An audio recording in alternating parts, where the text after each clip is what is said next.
Frank? India has asked UN Secretary General Thant to use the influence of his office to stop what the Indian ambassador called the massacre of unarmed people in East Pakistan by the West Pakistan Army. Earlier, sources in India said that West Pakistan was continuing to bomb parts of East Pakistan, although the West claimed to have the rebellious province under complete control. And official sources say the Indian government has learned that the rebel leader of the eastern province, Sheikh Mujibur Rahman, is free and is not imprisoned as claimed by the West. Michael Clayton of the British Broadcasting Corporation was one of many Western newsmen expelled from East Pakistan the day after the shooting started.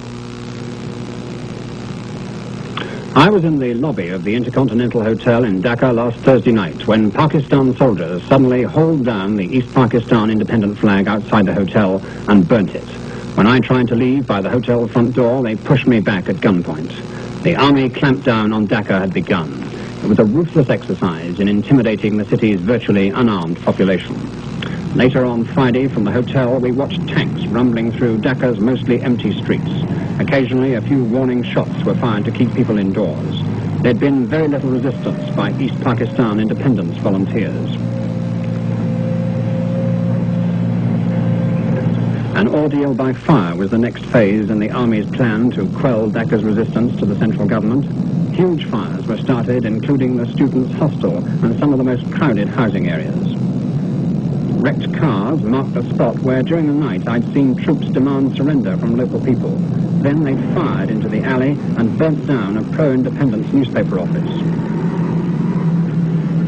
Trucks of ammunition and weapons were driven away by the Pakistan army after seizing them from East Pakistan police who'd cooperated with the independence movement.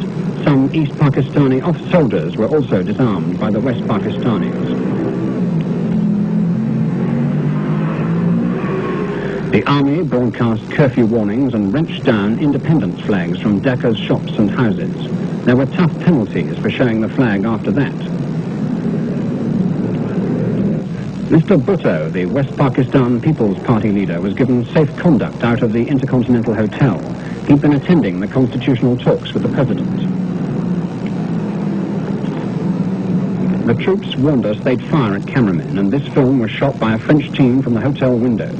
It's the only film to escape the rigorous searching by the military authority when we were expelled. The president's ambition, he says, is still to transfer power from his army to the people. But that goal seemed remote as the army ruthlessly established its control and inevitably bred still more resentment among the Pakistani community. Even when the curfew was lifted, the troops were to prevent gatherings of more than 5 people for the next 3 days at least. They clearly relished their role as the masters of East Pakistan. One can't estimate the number of dead so far in East Pakistan, but it would be impossible to fire guns for several hours in Dhaka and to set on fire so many buildings without causing considerable casualties. It's a desperately overcrowded community of people mainly living in shanty houses. The prospect of real resistance by the East Pakistanis is much better outside the towns. And if they organize an effective guerrilla force in the country, the East Pakistanis could, in the long run, still make it impossible for West Pakistan successfully to continue its domination from its power base 1,000 miles away. Michael Clayton, BBC News, reporting. Senator Stuart Symington said today the United States should